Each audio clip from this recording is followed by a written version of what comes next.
Comment réaliser un rehaussement de cils? Guide étape par étape.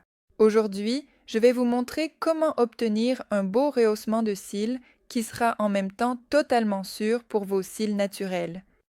La première étape de la procédure consiste à préparer les cils. S'il y a du maquillage, il faut bien sûr l'enlever complètement. Mais même si la cliente arrive déjà sans maquillage, avec des cils parfaitement propres, dans tous les cas, nous utilisons une mousse ou tout autre produit nettoyant. L'étape suivante consiste à placer le boudin sur la paupière et ici, je recommande d'utiliser la technique sans colle, c'est-à-dire que nous prenons simplement le boudin et nous le posons sur la paupière sans colle.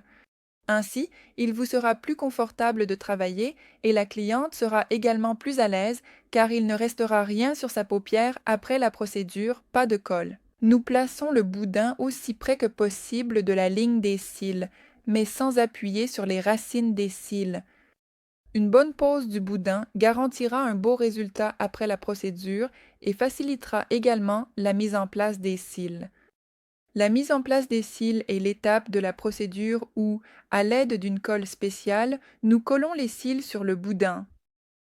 Il est important pour nous de faire en sorte que les cils soient parallèles les uns aux autres et, bien sûr, qu'ils soient tous parfaitement collés et qu'ils reposent de manière droite et esthétique. Regardez comment je travaille dans la vidéo. D'abord, j'ai mis en place les cils sur une zone et seulement après que tous les cils de cette zone étaient bien alignés, je passe à la zone suivante. La procédure de lamination est réalisée à l'aide de produits spéciaux et chaque produit a sa propre fonction. Au tout début, nous appliquons le produit numéro 1. Faites attention à la façon dont je procède. Je dois déposer le premier produit en une ligne droite et je le fais à l'aide d'un outil spécial, un simple pinceau fin. Observez également comment je répartis le produit. Il est important pour moi que la quantité de produit appliqué soit à peu près la même sur toute la zone d'application. C'est-à-dire qu'il ne doit pas y avoir de zone où le produit est appliqué en trop petite quantité, ni d'autres où il y en a trop. La sécurité de la procédure de lamination des cils est assurée grâce à l'utilisation de produits doux et délicats ainsi qu'au respect précis du temps de pose.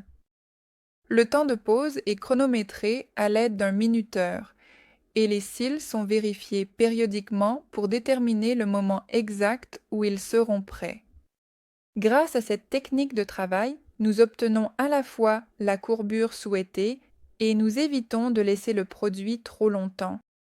Ainsi, la qualité des cils n'est pas altérée. Les cils restent tout aussi sains, beaux et brillants. Lorsqu'il me reste littéralement 1 minute avant de retirer le premier produit, j'étire le produit sur toute la longueur en évitant seulement les pointes, vraiment les toutes petites pointes. Pourquoi est-ce que je fais cela? Je laisse le produit agir sur toute la longueur pendant 1 minute seulement afin d'agrandir la zone où le premier produit a été appliqué. Cela permet de relever de façon plus marquée et plus forte les cils droits. Je peux parfois faire cela avec des cils droits ou qui poussent vers le bas, afin d'obtenir à coup sûr une belle courbure. L'étape suivante de la procédure consiste à appliquer le deuxième produit, et on l'applique soit à l'endroit où le premier produit a été posé, soit sur tous les cils, de la racine jusqu'aux pointes. Les deux techniques sont correctes. Le plus important, c'est d'appliquer le deuxième produit exactement là où le premier a été posé.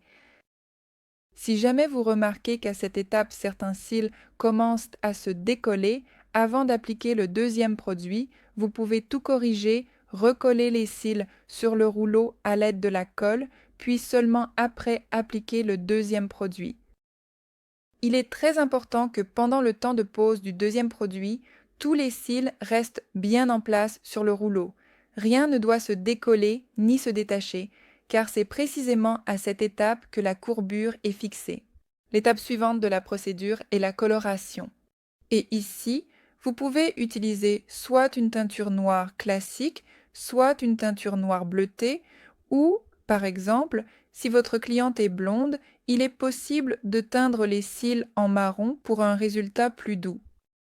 Lors de l'étape de la coloration, Il est très important de ne manquer aucun cil et de les teindre de la racine jusqu'aux pointes, sans exception.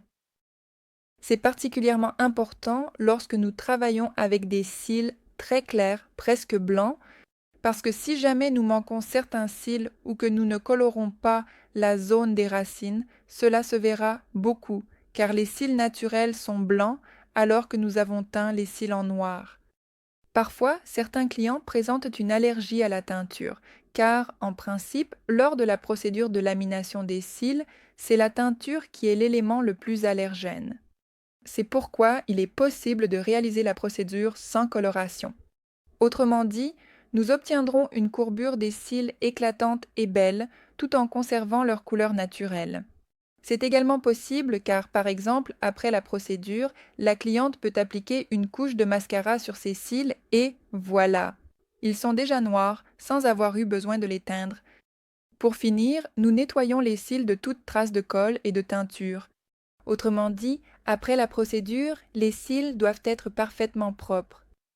Et enfin, à l'étape finale, nous appliquons un soin et la cliente repart avec des cils déjà traités. Et voici le magnifique résultat que nous obtenons. Si vous souhaitez en savoir plus sur la procédure de lamination des cils, je vous invite à suivre ma formation en ligne.